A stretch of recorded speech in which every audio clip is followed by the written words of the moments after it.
Hello friends அஸ்ஸலாமு அலைக்கும். நாங்க இன்னைக்கு வந்து ரைஸ் அண்ட் கறி எப்படி குக் பண்ணுறோம் அப்படின்னு தான் பார்க்க போகிறோம். நீங்கள் உங்களோட வீட்டுக்கு வந்து யாராவது ஒரு விசிட்டர்ஸ் வந்ததுனால நல்ல ஸ்பெஷலாக ரைஸ் அண்ட் கறி குக் பண்ணணும் அப்படின்னா உங்களுக்கு இந்த ரெசிபி வந்து நல்ல யூஸ்ஃபுல்லாக இருக்கும். இது நான் வந்து லாஸ்ட்டாக ஹஜ் பெருநாளைக்கு லஞ்சு குக் பண்ணியிருந்தேன். அந்த ரெசிபி தான் இது. வந்து நான் ஒரு 2 சஹனுக்கு போதுமான மாதிரி தான் குக் பண்ணியிருந்தேன், 10 பேருக்கு சாப்பிட்றதுக்கு மாதிரி.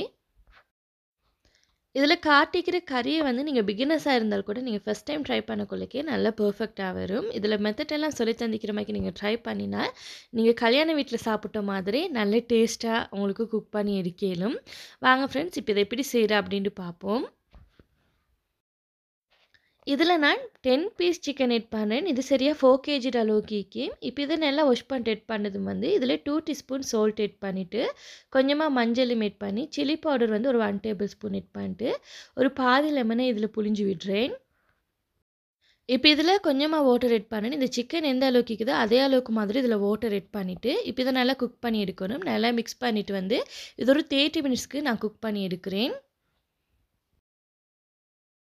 ஒரு 15 மினிட்ஸ்க்கு அப்புறமா இதை மறுபடியும் கொஞ்சம் நல்லா மிக்ஸ் பண்ணி விட்டுட்டு இதை நல்லா குக் பண்ணி எடுக்கிறேன். சரியா இப்போ இது 30 மினிட்ஸ் ஆனதுக்கு அப்புறமா அப்படியே ஸ்டவ் ஆஃப் பண்ணிவிட்டு இதை கொஞ்சம் நல்லா ஆறத்துக்கு விடுறேன். இங்கால சிக்கனுக்கு மேலே மறுபடியும் நாங்கள் மசாலா மிக்ஸ் பண்ணணும். அதுக்கு 1 டீஸ்பூன் சோல்ட்டும் 2 டேபிள் ஸ்பூன் சில்லி பவுடரும் ஒரு 1/2 டீஸ்பூன் மஞ்சளும் பாதி லெமனையும் புழிஞ்சு விடுறேன். இதில் மெயின் இன்க்ரீடியன்ட் கார்ன்ஃப்ளவர் தான். இந்த கார்ன்ஃப்ளவர் எட் பண்ணி நாங்கள் சிக்கனில் மிக்ஸ் பண்ணக்குள்ளேக்கு இது நல்ல கிறிஸ்பியாக வரும். 3 டேபிள் ஸ்பூன் கார்ன்ஃப்ளவர் எட் பண்ணிவிட்டு ஜிஞ்சர் கார்லிக் பேஸ்ட் வந்து ஒரு 1 டேபிள் ஸ்பூன் எட் பண்ணிட்டு ஆயில் 3 டேபிள் ஸ்பூன் எட் பண்ணி இதை நல்லா மிக்ஸ் பண்ணி விட்டு நீங்கள் ஆயிலில் வந்து இந்த மாதிரி மிக்ஸ் பண்ணி எடுக்கக்குள்ள தான் சிக்கனில் நல்லா மசாலா பிடிச்சிருக்கும். நீங்கள் வாட்டரில் சிக்கனை போட்டு மிக்ஸ் பண்ணினேன்டா இது வந்து ஆயிலில் ஃப்ரை பண்ணக்குள்ளேக்கு இந்த மசாலாவெல்லாம் பிரிஞ்ச மாதிரி வரும். கண்டிப்பாக நீங்கள் ஆயில் எட் பண்ணிவிட்டு இதை இந்த மாதிரி மசாலாலாம் நல்லா மிக்ஸ் பண்ணி எடுத்துக்கோங்க. இப்போ ஏற்கனவே அவிச்சு வச்சுருந்த சிக்கனை இந்த மாதிரி நல்லா மிக்ஸ் பண்ணிவிட்டு நான் முந்தின நைட்டே வந்து இதை இந்த மாதிரி அவிச்சிட்டு மசாலா மிக்ஸ் பண்ணி இதை அப்படியே ஃப்ரிட்ஜில் எடுத்து வச்சுட்டேன். அடுத்த நாளைக்கு ஃப்ரை பண்ணி எடுப்போம் அப்படின்ட்டு. இந்த சிக்கன் வந்து அவிச்ச தண்ணியை வந்து நான் வேறு எடுத்து வச்சுட்டேன். ரைஸ் குக் பண்ணுறதுக்கு எங்களுக்கு தேவைப்படும்ண்டு. நான் இந்த சிக்கன் ரெசிபி ஃபுல்லாகவே உங்களுக்கு காட்டேன். நான் அடுத்த நாள் தான் இந்த சிக்கனை ஃப்ரை பண்ணி எடுத்தேன். அது அடுத்த நாள் வந்து இந்த மாதிரி ஸ்டவ் கொஞ்சம் லோ ஃப்ளேமில் வச்சுட்டு நல்லா கிறிஸ்பி ஆகிறதுக்கு இதை ஃப்ரை பண்ணி எடுங்க. இதில் வந்து நீங்கள் இந்த மாதிரி ஃப்ரை பண்ணி எடுக்கக்குள்ளேக்கு இந்த சிக்கனில் நல்லா மசாலா பிடிச்சி இது நல்ல டேஸ்ட்டாக இருக்கும்.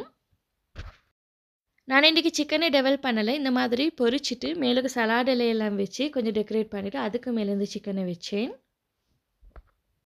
நீங்கள் கண்டிப்பாக ட்ரை பண்ணி பாருங்கள். இந்த சிக்கன் நல்ல கிறிஸ்பியாக நல்ல டேஸ்ட்டாக இருக்கும். இதில் கார்ன்ஃப்ளவர் எட் பண்ணிக்கிற சொல்லி இந்த மசாலாவெல்லாம் பிரிஞ்சு போகாமல் சிக்கன்லேயே மறுபடியும் நல்லா ஒட்டி இது நல்ல டேஸ்ட்டாக இருக்கும். இப்போ சிக்கன் ஃப்ரை ரெசிபி இவ்வளோ தான் ஃப்ரெண்ட்ஸ். இப்போ அடுத்தது வந்து நாங்கள் பீஃப் குருமா எப்படி செய்கிற அப்படின்ட்டு பார்ப்போம். 2 சஹனுக்கு போதுமான மாதிரி 800 கிராம் பீஃப் எடுத்துக்கிறேன். இதில் 1 டீஸ்பூன் சால்ட் எட் பண்ணிட்டு 2 டேபிள் ஸ்பூன் கறி பவுடர் எட் பண்ணிட்டு 1 டேபிள் ஸ்பூன் வந்து சீரகம் எட் பண்ணி 1 டேபிள் ஸ்பூன் மிளகுத்தூளும் எட் பண்ணிட்டு 1/4 டீஸ்பூன் மஞ்சளும் 3 டேபிள் ஸ்பூன் தயிரும் எட் பண்ணி இதை நல்லா மிக்ஸ் பண்ணி விடுறேன். கறித்தூள் அப்படின்றால் அதாவது ஸ்ரீலங்கன் செரக்குத்தூள் அதை தான் நான் இதில் எட் பண்ணிக்கிறேன்.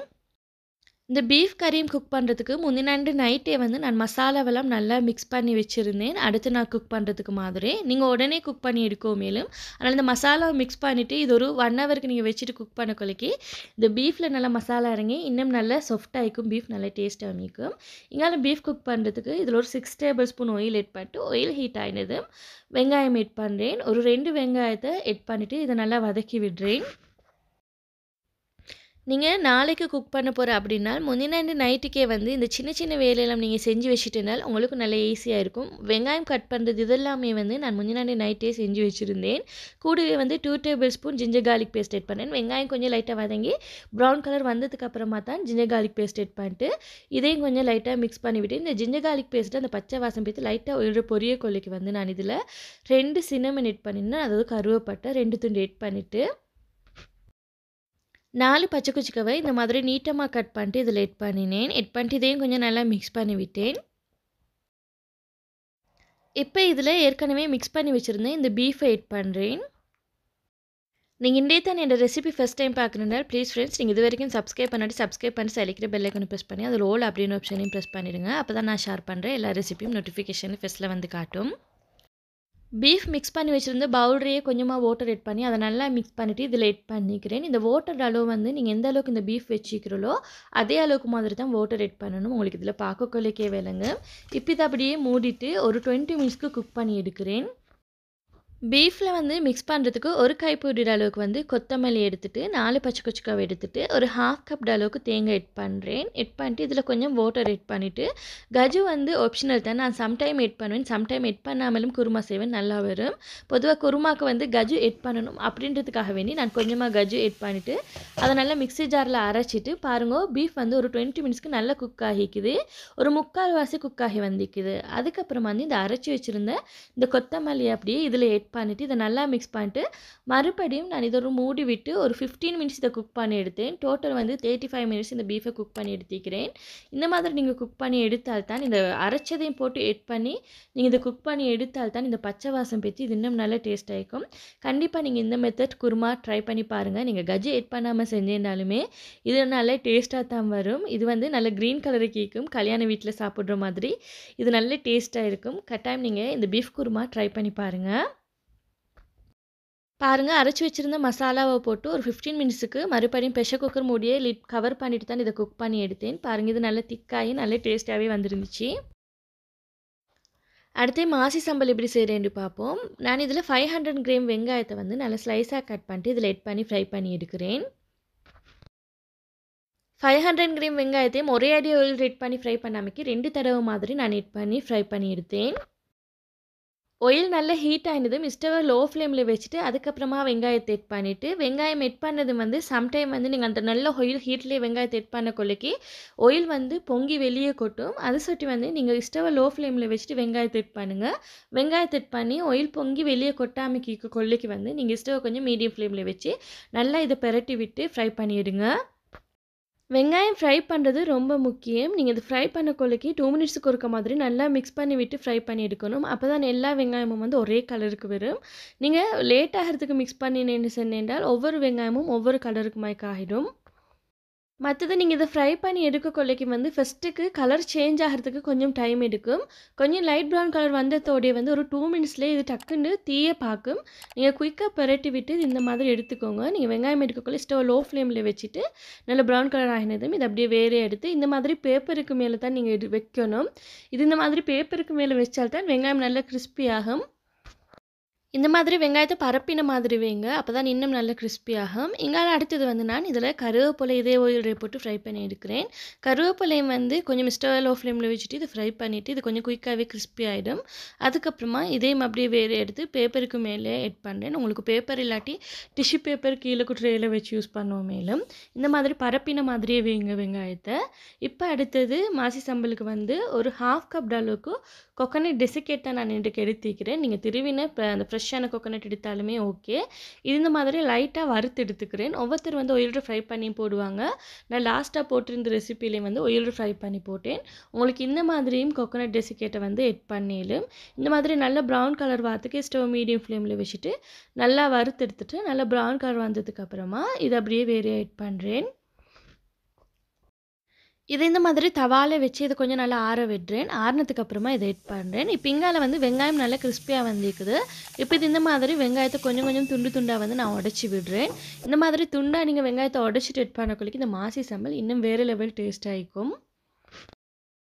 வெங்காயத்தை வந்து உடச்சி விட்டதுக்கு அப்புறமா இந்த மாதிரி வேறு ஒரு பவுல் எட் பண்ணிவிட்டு ஏற்கனவே வறுத்து வச்சுருந்து இந்த கொக்கனட் நல்லா ஆறினதுக்கு அப்புறமா தான் இதில் எட் பண்ணி இதை நல்லா மிக்ஸ் பண்ணி விடுறேன்.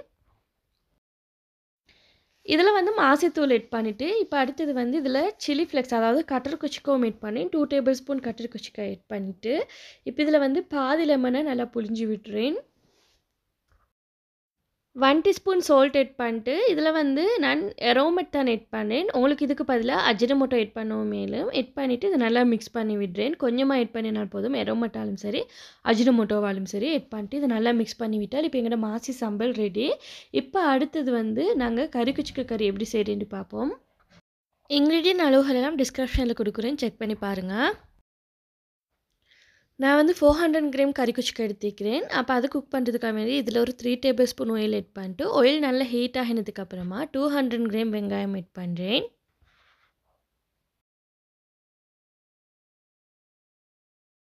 இந்த வெங்காயம் கொஞ்சம் நல்லா வதங்கி வரணும். இது கொஞ்சம் நல்லா வதங்கி வந்ததுக்கப்புறமா, இதில நான் 2 கிரீன் சில்லியும், கொஞ்சமா கருவேப்பிலையும் ஆட் பண்ணி வதக்கி விடுறேன்.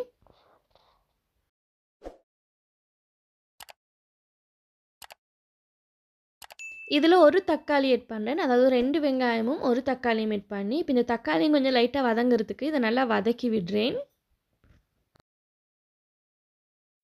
வெங்காயமும் தக்காளியும் கொஞ்சம் நல்லா வதங்கினதுக்கு அப்புறமா வந்து நான் இதில் 1/4 டீஸ்பூன் மஞ்சளும் 1 டீஸ்பூன் சில்லி பவுடரும் 1 டீஸ்பூன் சால்ட் ஆட் பண்ணிவிட்டு கொஞ்சமாக மாசித்தூளும் ஆட் பண்ணிவிட்டு இதை நல்லா மிக்ஸ் பண்ணி விடுறேன். இந்த சில்லி பவுடர் வந்து கொஞ்சம் லைட்டாக ஒரு ஃப்ரை ஆகொள்ளிக்கு இதில் வந்து உப்பு தேசிக்காய் ஆட் பண்ணேன். ஒரு பாதி உப்பு தேசிக்கத்தூள் ஆட் பண்ணிவிட்டு இப்போ இதில் மில்க் ஆட் பண்ணேன். நான் பொதுவாக இங்கே வந்து ஃப்ரெஷ் மில்க் தான் ஆட் பண்ணி குக் பண்ணுறேன். நீங்கள் வந்து இதில் கொஞ்சம் ஃபஸ்ட்டுக்கு ஆட் பண்ணக்கொள்ளிக்கு தண்ணி தேங்காய் பால் கொஞ்சம் ஆட் பண்ணி இந்த மாதிரி 1 கப் தண்ணி தேங்காய் பால் ஆட் பண்ணி இதை நல்லா குக் பண்ணி எடுத்துக்கோங்க. இந்த மசாலா வாசம் போகணும். இந்த உப்பு தேசிக்காய் வந்து நான் கொஞ்சம் லைட்டாக கரைச்சி விட்டு இதை நல்லா குக் பண்ணி விடுறேன். பாருங்க, இது இந்த மாதிரி கொதிச்சு வர கொல்லைக்கு வந்து இதில் நான் கறி கொச்சிக்கு ஆட் பண்ணேன். கறி கொச்சிக்கு ஆட் பண்ணதுக்கப்புறமா நீங்கள் மிச்ச நேரத்துக்கு இதை குக் பண்ணணும் இல்லை, ஒரு 10 மினிட்ஸ் இதை குக் பண்ணி எடுத்தாலே போதும். கறி கொச்சிக்க கொஞ்சம் லைட்டாக வெந்து வரணும். இப்போ இந்த கறி கொச்சிக்கால வந்து நான் மறுபடியும் கொஞ்சம் ஃப்ரெஷ் மில்க் தான் ஆட் பண்ணுறேன். நீங்கள் வந்து கோகோனட் மில்க் ஆட் பண்ணுங்கள், அதாவது தேங்காய் பால். மறுபடியும் இந்த கறி கொச்சிக்க எந்த அளவுக்கு உங்களுக்கு வேணுமோ, உங்களுக்கு ஆனம் வந்து அதாவது இந்த கிரேவி எந்த அளவுக்கு உங்களுக்கு வேணுமோ அந்த அளவுக்கு மாதிரி இதில் மில்க் ஆட் பண்ணி உங்களுக்கு குக் பண்ணி எடுக்கலும். இதை நல்லா மிக்ஸ் பண்ணிவிட்டு இது ஒரு 15 மினிட்ஸுக்கு குக் பண்ணி எடுக்கிறேன். பாருங்கள், இப்போ இந்த கறி கொச்சிக்காய் நல்லா குக் ஆகி இந்த கிரேவியும் கொஞ்சம் லைட்டாக திக்காக வந்துக்குது. இப்போ இந்த கறி ரெடி ஆகிட்டுது. இப்போ இதை அப்படியே எடுத்து வேறையாக வைக்கிறேன். அடுத்து வந்து க்ரீன் பீஸ் கறி எப்படி செய்கிறேன்னு பார்ப்போம். 1 கப் க்ரீன் பீஸை வந்து ஃபஸ்ட்டுக்கு நல்லா வாஷ் பண்ணி எடுத்துட்டு இதில் இந்த க்ரீன் பீஸை விட கொஞ்சம் கூடுதலாக வாட்டர் ஆட் பண்ணிட்டு இது ஒரு 1 ஹவருக்கு மாதிரி இதை ஊற வச்சு எடுக்கிறேன். இது கொஞ்சம் நல்லா ஊறினதுக்கு அப்புறமா தான் நாங்கள் இதை குக் பண்ணணும். நீங்கள் ஃப்ரோசன் க்ரீன் பீஸ் எடுத்திருந்தால் அதை டிரெக்டாகவே குக் பண்ணி எடுக்கலாம். இது வந்து சும்மா நார்மலாக ராவ் க்ரீன் பீஸ் தான் எடுத்திக்கிறேன். இதில் 100 கிராம் வந்து ரோஸ்டட் கஜு தான் நான் எடுத்திக்கிறேன். நீங்கள் பச்சை கஜு எடுத்திருந்தால் இதையும் ஊற வைக்கணும் ஒரு 1 ஹவருக்கு மாதிரி. நான் சும்மா நார்மலாக ரோஸ்டட் கஜு எடுத்து சுட்டி இந்த மாதிரி இதை கட் பண்ணி எடுக்கிறேன். இதில் வந்து 4 டேபிள் ஸ்பூன் ஆயில் ஆட் பண்ணிட்டு ஆயில் கொஞ்சம் நல்லா ஹீட் ஆனதுக்கப்புறமா கொஞ்சமாக கருவேப்பிலையும் ஆட் பண்ணிட்டு வெங்காயமும் ஆட் பண்ணி இது கூட வந்து ஒரு 3 பச்சை கொச்சிக்காவை நீட்டமாக கட் பண்ணிட்டு ஆட் பண்ணிட்டு வெள்ளைப்பூடு பல்லும் வந்து ஒரு 3 வெள்ளைப்பூடு பல்லையும் வந்து கட் பண்ணிவிட்டு சின்ன பீஸாக இதில் ஆட் பண்ணி இதை கொஞ்சம் லைட்டாக வதக்கி விடுறேன். இது கொஞ்சம் லைட்டாக வதங்கி வந்ததுக்கப்புறமா இதில் தக்காளி ஆட் பண்ணணும். தக்காளிக்கும் வந்து ஒரு பாதி தக்காளி ஆட் பண்ணினால் போதும். ஏற்கனவே வந்து வெங்காயம் ஒரு வெங்காயம் ஆட் பண்ணிட்டு பாதி தக்காளி ஆட் பண்ணி இதை வதக்கி விடுறேன். இது கொஞ்சம் நல்லா வதங்கி வந்ததுக்கப்புறமா இதில் க்ரீன் பீஸ் ஆட் பண்ணுறேன்.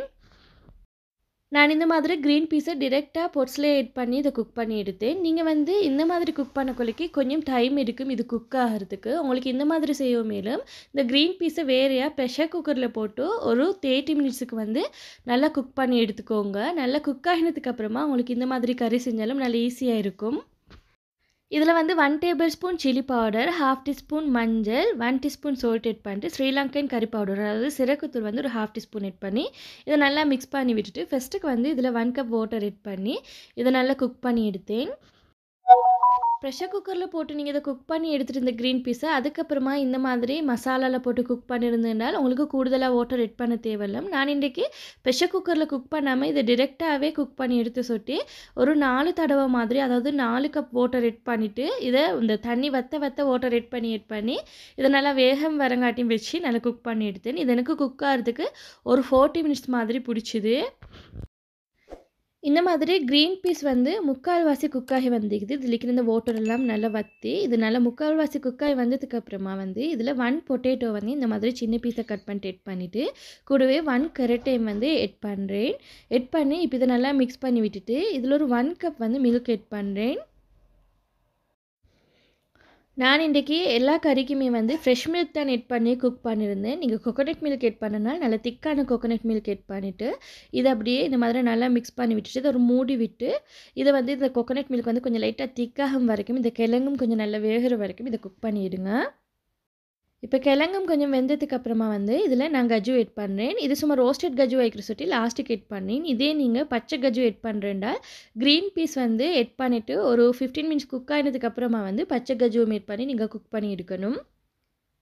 இதை வந்து மிச்சம் திக்காக விட வேணும். இந்த மாதிரி கொஞ்சம் லூஸான மில்க் தன்மைக்கு கொலைக்க எடுத்துக்கோங்க. இது ஆறுனதுக்கப்புறமா இன்னும் கொஞ்சம் திக்காகும். இப்போ இவ்வளோ தான் க்ரீன் பீஸ் கறி. இதை அப்படியே வேறே எடுத்து வைக்கிறேன்.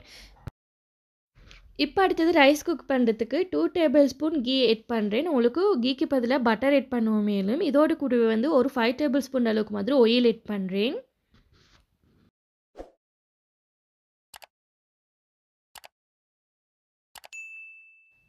கொஞ்சமாக கருவேப்பிலையும் வெங்காயம் ஆட் பண்ணி நல்லா வதக்கி விடுறேன்.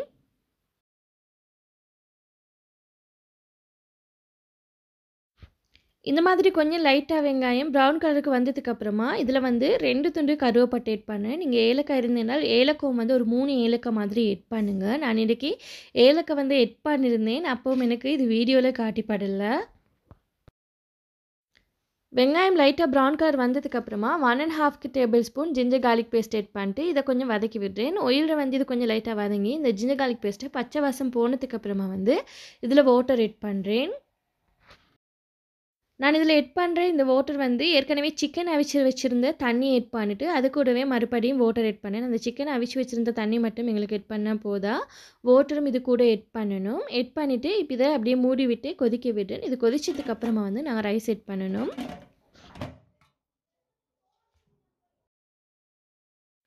இதில் வந்து 2 kg சோனா மசூரி ரைஸ் தான் நான் எடுத்துக்கிறேன். உங்களுக்கு இதில் சம்பா ரைஸ் வேணும்னாலும் எடுக்கலும், கீரி சம்பா இந்த மாதிரி எது வேணும்னாலும் எடுக்கலும். வாட்டர் அளவு நீங்கள் எப்படி ஆட் பண்ணுறனால் எந்த அளவுக்கு நீங்கள் ரைஸ் எடுக்கிறீங்களோ அதில் 2 மடங்கு மாதிரி வாட்டர் எடுக்கணும். நான் வந்து இந்த ரைஸ் வந்து இந்த பொர்ஸில் வந்து 3/4 வாசி எடுத்துக்கிறேன். இந்த 3/4 வாசிட அளவுக்கு மாதிரி தான் நான் வாட்டர் 2 ட்ரிப் மாதிரி ஆட் பண்ணினேன். இப்போ இந்த ரைஸை வந்து நான் வாஷ் பண்ணி எடுக்கிறேன். நான் இந்த ரைஸை இன்றைக்கி ஊற வைக்க ஒன்றும் இல்லை, சும்மா நார்மலாக வாஷ் பண்ணின உடனே வந்து அங்கால தண்ணி கொதிச்சிட்டுது. அதுக்கப்புறமா இதை அப்படியே ஆட் பண்ணி குக் பண்ணி எடுத்தேன். நீங்கள் வந்து ரைஸை ஃபஸ்ட்டுக்கே எந்த அளவுக்கு வாட்டர் ஆட் பண்ணணும் அப்படின்ட்டு ரைஸ் வாஷ் பண்ணதுக்கப்புறமா வாட்டர் அளவு வந்து நீங்கள் அளந்து எடுக்க வேணாம். நீங்கள் வந்து ரைஸ் வாஷ் பண்ணுறதுக்கு எந்த அளவுக்கு ரைஸ் இருக்குதுன்னு பார்த்து அதே அளவுக்கு 2 மடங்கு மாதிரி வாட்டர் ஆட் பண்ணி குக் பண்ணிடுங்க. ஸ்டவ்வை மீடியம் ஃப்ளேமில் வச்சுட்டு இதை குக் பண்ணி எடுத்தேன். சரியாக 2 kg ரைஸ் வந்து 2 சகனுக்கு கொஞ்சம் கூடுதலாக தனிக்கும். அப்போ ஒரு விசிட்டர்ஸ் எங்கள் வீட்டுக்கு வாரேண்டால் நாங்கள் வந்து அதே அளவுக்கு குக் பண்ணுறதை விட கொஞ்சம் கூடுதலாக குக் பண்ணணும் இல்லையா, அப்போ அதுக்காக வேண்டி தான் நான் குக் பண்ணியிருந்தேன். கொஞ்சம் கூடுதலாக 2 kg ரைஸ் அளவுக்கு மாதிரி எங்களுக்கு 2 சகனை விட கொஞ்சம் கூடுதலாக தான் வந்துச்சு. இதில் இருக்கிற தண்ணியெல்லாம் வற்றி நல்லா குக்காகி வரக்குள்ளைக்கு ஸ்டவ்வை நல்லா லோ ஃப்ளேமில் வச்சுட்டு இதை டம்முக்கு போட்டு எடுத்தேன். பாருங்கள் ரைஸ் இப்போ நல்லா குக்காகி வந்திக்குது. இவ்வளோதான் ஃப்ரெண்ட்ஸ், எங்களோட ஹஜ் பெருநாள் லஞ்ச் வந்து இது கூட வந்து வட்லாப்பமும் செஞ்சுருந்தேன். வட்லாப்பு ரெசிபி வந்து ஏற்கனவே 2-3 ரெசிபி போட்டிக்கிறேன். உங்களுக்கு அந்த ரெசிபியெல்லாம் பார்க்கணுமா அப்படின்றாலும் டிஸ்கிரிப்ஷனில் லிங்க்கை கொடுக்குறேன், செக் பண்ணி பாருங்கள். இது வந்து அடுத்த நாள் வந்து எங்களுக்கு ஒரு கெதரிங் ஒன்று வந்துச்சு, ஸ்ரீலங்கன்ஸ் எல்லாருக்கும் வந்து. அப்போ அன்றைக்கு வந்து நாங்கள் எல்லோரும் ஒவ்வொரு ஸ்வீட் செஞ்சுன்னு போயிருந்தோம். அப்போ அந்த வீடியோ தான் நான் இதில் லாஸ்ட் எட் பண்ணிக்கிறேன். அளவுகள் எல்லாம் டிஸ்கிரிப்ஷனில் கொடுக்குறேன். ரெசிபி வேணும்னால் கட்டாயம் செக் பண்ணி பாருங்கள். நீங்கள் பிகினர்ஸாக இருந்தால் கூட பயப்படாமல் ட்ரை பண்ணி பாருங்கள், நல்லா பர்ஃபெக்டாக வரும். இந்த ரெசிபி உங்களுக்கு பிடிச்சிருந்ததுன்னா ப்ளீஸ் ஃப்ரெண்ட்ஸ் லைக் பண்ணுங்கள், ஷேர் பண்ணுங்கள், கமெண்ட் பண்ணுங்கள், மறக்காமல் சப்ஸ்கிரைப் பண்ணி சடிக்கிற பெல் ஐக்கானை ப்ரெஸ் பண்ணிவிடுங்க. தேங்க்ஸ் ஃபார் வாட்சிங்.